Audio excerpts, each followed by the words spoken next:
acting skill has a way of showing its ass. But more importantly, everyone who can type can write. That's true. However, and that's a big old however comma, we have to appreciate the classics and the structure, and you really have to be called to write. I'm sorry. You have to be called. It can't be a hobby, because this thing is a painstaking event. It's a painstaking task to fill up a blank page, to put black on a page. So my only advice is to please educate yourself for the sake of your own story and your own truth. Please educate yourself. If you want to tell your truth well, then tell it in a way that everyone else can hear it too. Like, I can't hear past the novel that you put on paper and call it a script. I'm always learning, constantly. So that's first and foremost. But I started with the basics: Screenwriters for Dummy, Real to Deal, Story by Robert McKee. That's my Bible. Save the Cat. I started with that, of course, as a base. Don't stay there, but it's good as a base.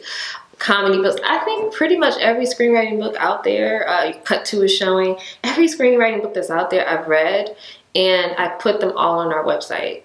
So every book I've ever read is on my website. That's where I started. So I taught myself initially. And then I went through, and if it was like a show, like a Disney show, let's call it any kind of True Jackson or anything, any Disney show, and they're like, oh, I want a show I'm going to sell to Disney. I'm like, oh, okay. I would watch that show. And minute by minute, I would count every antic, every character breakdown, every character introduction, every protagonist, antagonist move, what they said. I knew the beats, like scientifically. So I would write it down, and I'll go through it again and see if I'm right. So then I understood the formula. Oh, that's the formula for Disney. Every 2 seconds, they're going to bring in an antic. Every other minute, they're going to bring in an antagonist.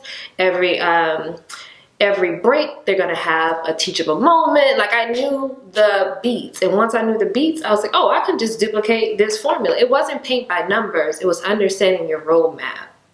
And from that, I could write. So when someone says, okay, this is the show I'm writing, or this is the movie I'm writing, okay, what are your parents? Who are your parents? What are your comparables, basically, right? I take those comps, fine. And from those comps, I'll write the script. Working with Black writers, I realized nobody's monolithic. They've all got a different voice. So my job is just to have an honest voice. What did you see? What's your observation? Because we can all look at that square and all see something totally different. We can all look at a picture and you see an old lady and I see a young lady.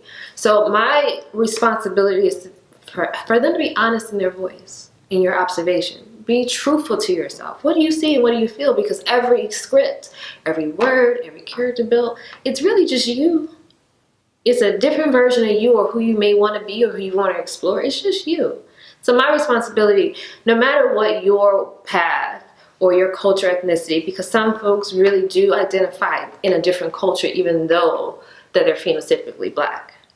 They do identify differently. So it's just, we'll be honest with that. Don't try to play the market. That's really it. While we get Bill Street, and why we get the Green Book, which I think is fantastic, even though that's a true story from an Italian writer, it still was honoring something different that we haven't seen before. It is honoring Black culture and the Black man in a different way. And that's because now, oh, okay, they deserve a voice too. And I hate that we had to get that we deserve a voice part, but at the same time, it's because of the independent circle, I think, in Atlanta and LA and New York, that these Black voices are rising and saying we matter. So my only responsibility, like I said, is just be truthful to yourself. Know yourself first, and then you can write. You can't write until you know yourself through and through. Figure it out. Learn yourself. Learn your wounds. Those are the best things you can ever know. My characters come from people I've met, observations I've made. So I'm big on observations. I will sit in Barnes & Noble and be all up in someone else's life, and then write down information about it. I go all over Instagram and like, oh, this is what I think you are today. I'm a writer, so it's not my fault you put it on there. My characters come from the world that I see, in the world that I'm trying to figure out what's going on. It's questions. Every character is a question. And that's how I develop. Like, what do I want to know about this situation? And every character that we love is a question. When you saw Olivia Pope, it was like, what does a Black woman look like in this space? How is she going to handle this? That's what you want to know, and that's exploration of any great character that we've ever seen.